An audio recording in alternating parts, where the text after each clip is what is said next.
مدینے کی اس رات کا منظر آج بھی تاریخ کے سینے میں سسکیوں کی صورت میں دفن ہے، جب ایک کمزور بوڑھا جھریوں سے بھرا چہرہ ایک کونے میں بیٹھا رو رہا تھا، اور کسی کو پرواہ نہ تھی کہ وہ کون ہے، کیوں رو رہا ہے، لیکن اگر کوئی قریب جاتا تو اس کے آنسوؤں کے پیچھے چھپا درد ایک ایسا راز کھولتا جس سے ایمان تازہ ہو جاتا۔ یہ وہی شخص تھا جسے لوگ غلام ابو ذر کے نام سے جانتے تھے، اور جس کی زندگی کا ایک ایک لمحہ محبت، وفاداری اور اللہ کی رضا کی جستجو میں گزرا۔ اس رات جب سب سو چکے تھے، وہ تنہا اپنے رب سے باتیں کر رہا تھا۔ کہنے لگا، یا اللہ، میں نے تیرا کلمہ پڑھا، میں نے تیرے نبی کی غلامی میں زندگی گزاری، لیکن آج میرے پاس نہ کوئی گھر ہے، نہ کوئی کھانے والا، صرف تو ہے اور میرا یقین۔ اس کی آواز بھرا گئی اور یادیں ماضی کی راہوں پر لے گئیں۔ وہ وقت یاد آیا جب وہ حبشہ کی گرم زمین پر ایک غلام کی حیثیت سے بکتا رہا۔ کولوں کی ضربیں اس کے جسم پر گرتیں، لیکن لبوں سے کلمہ نہ اٹھتا۔ پھر ایک دن مدینہ سے ایک قافلہ آیا۔ اس قافلے میں ابو ذر غفاری تھے، جنہوں نے جب اس غلام کو دیکھا تو ان کے دل پر عجب کیفیت طاری ہو گئی۔ قریب جا کر پوچھا، اے نوجوان، تو کون ہے؟ اس نے جواب دیا، میں ایک غلام ہوں، لیکن دل میں نبی مکرم کا عشق رکھتا ہوں۔ ابو ذر نے فوراً اسے خریدا اور مدینہ لے آئے، نبی کریم کے سامنے پیش کیا اور عرض کیا، یا رسول اللہ، یہ وہ ہے جو آپ سے محبت کرتا ہے۔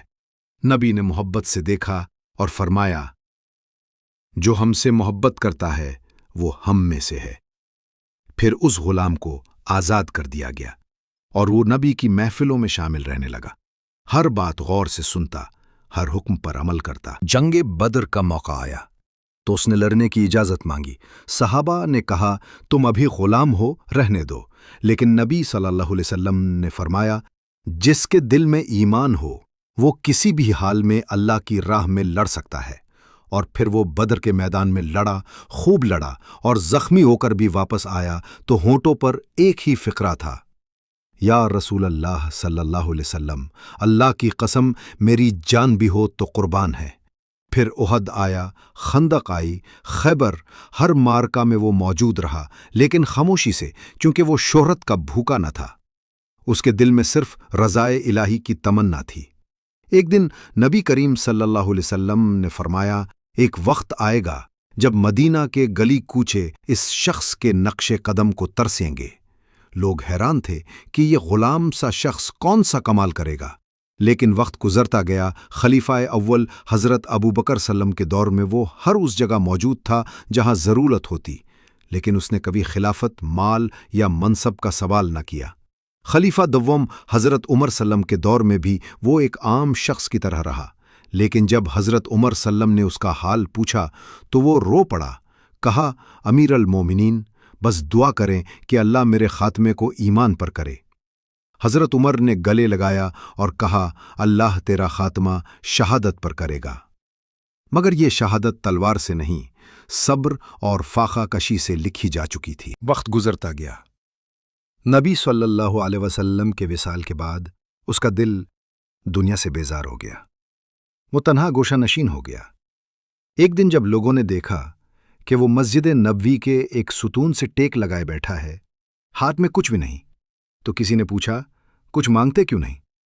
اس نے کہا، مانگو تو صرف اس سے جو سب کو دیتا ہے۔ اس کی زندگی فقر میں گزری، لیکن دل میں سکون تھا۔ پھر وہ وقت آیا کہ مدینہ میں قحط پڑا، لوگ فاقوں سے مرنے لگے، لیکن اس نے کبھی کسی سے ایک دانہ نہ مانگا۔ ایک دن حضرت عثمان کے دور میں اس کو بہت دن بعد مسجد کے باہر بیٹھے دیکھا گیا، چہرہ زرد، بدن کمزور اور آنکھوں میں آنسو۔ کسی نے پوچھا، تم اتنے غمگین کیوں ہو؟ اس نے کہا، مجھے ڈر ہے کہ میرا خاتمہ اللہ کی رضا کے بغیر نہ ہو۔ اس رات اس نے وضو کیا، 2 رکعتیں نماز پڑھی، سجدے میں گر گیا اور واپس نہ اٹھا۔ لوگوں نے صبح مسجد کے ستون کے پاس اس کا بے جان جسم پایا، اور چہرہ ایسا روشن تھا جیسے کوئی سوتے میں مسکرا رہا ہو۔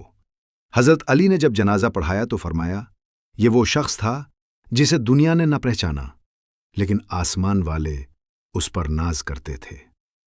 اور آج جب ہم اس کی قبر پر جاتے ہیں تو ایک عجیب سی خاموشی سنائی دیتی ہے، جیسے وہ آج بھی اللہ سے راز و نیاز میں مصروف ہو۔ اس غلام کی کہانی ختم ہو گئی، لیکن سبق چھوڑ گئی کہ ایمان، محبت، وفاداری اور فخر کا مقام مال و دولت سے بلند تر ہوتا ہے۔